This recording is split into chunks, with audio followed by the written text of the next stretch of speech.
Чоң рахмат, Нурланбек Асанбекович. Урматтуу Акылбек Жапарович, сиз 2022 жылы октябрь айында Кадамжай районуна иш сапар менен баргансызда. Анан Кыргызстан 10 жылдыгы атындагы орто мектепке барып, эл менен жолугушкансыз. 2023 жылы титульный тизмеге киргизип берем деп, ошол мектепти бүтүрөм деп убада бергенсиз да. Андан тышкары БАМ Кызылкая шаарындагы БАМ орто мектебинин баягы фундаменти 30 жыл мурда курулган. Ушул эки мектеп боюнча убадаңызды берген элеңиз да. Мен кечээ шайлоочулар менен жолугуп келдим. Ошондо көтөрүштү маселени. Мен айттым, Акылбек Үсенбекович бүтүрөм деди, бүтүрүп берет деп. Ушуга так жооп берип койсоңуз. Азыр кызматкерлер убадат, эгерде мен айтсам, анда бүтүрүш керек. Кызматкерлерге тапшырма берип коюңуз. Сиздин сөзүңүздү эки кылбаш керек. Элдин талабы бул. Элге сиз убада бергенсиз да. Алымкадыр Сабирдинович, бизде Кадамжай шаарында жана Кызылкая шаарында төрөт үйү куруу боюнча маселе жаралып атат да. Эки шаардын главвраштары бүт долбоорлорду даярдап койгон проекттерди. Сөзсүз түрдө куруш керек да. Ушуну кандай кылабыз?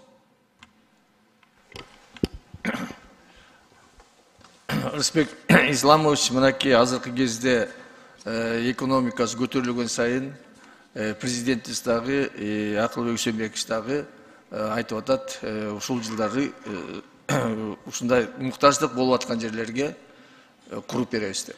Кудай буйрса, быйыл куруп беребиз. Ушул эки шаарды эске алсаңыз, Кадамжай шаары, Кызылкая шаары. Урматтуу Акылбек Үсенбекович, бизде мына Кадамжай районунда Кадамжай сурма комбинаты менен Айдеркен сымап комбинаты бар. Азыркы учурда Дуаташ ишканасы бул түрктөр экен. Иштетишип атат. Булар отчет береби, кандай негизде иштешет? Жумушчулардын айлык майнасын бербей келет да азыркы учурда. Андан тышкары налог, электр энергия жана башка төлөмдөрдөн абдан көп карыз экен да. Ушу боюнча бир кандай иш жүрөт?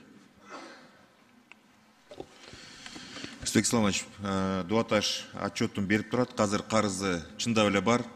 Казыркы жанагы келишимин узартуу тууралуу банктык гарантиясын коюшту. Булар Демир банкка ошол милдетмелерин баарын толук 3 айдын ичинде төлөп бүтүшөт.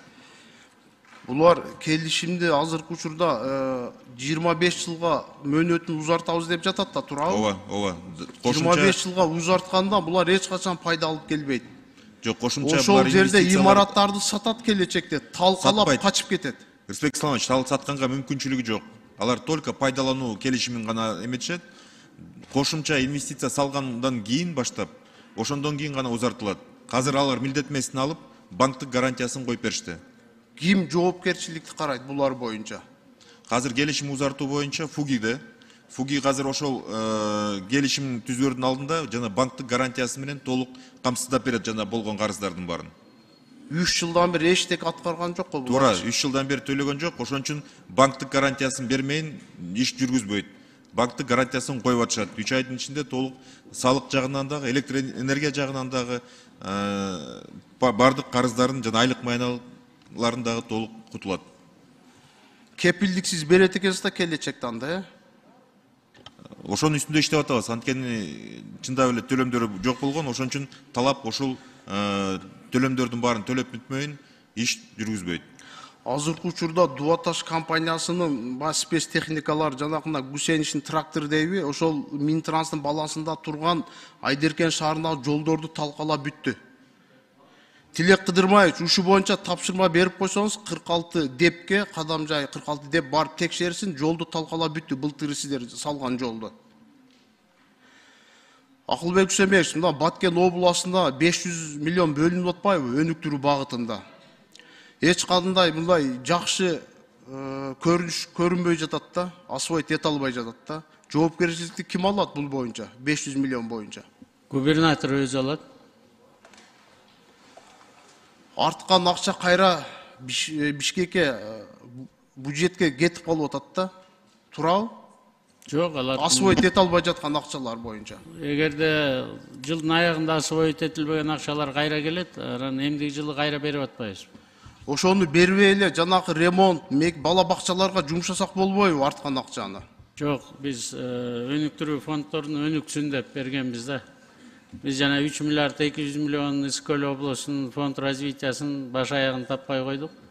Ошо ремонтко, тияка бияка деп жумшай беришкен да. Азыр мына кылмыш иштеринин баары козголуп, ошонун үстүндө укук коргоо органдары иштеп атат.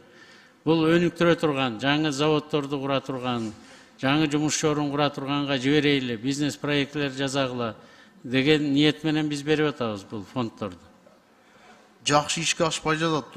Катуу көзөмөл кылсаңыздар ошо боюнча. Рахмат чоң.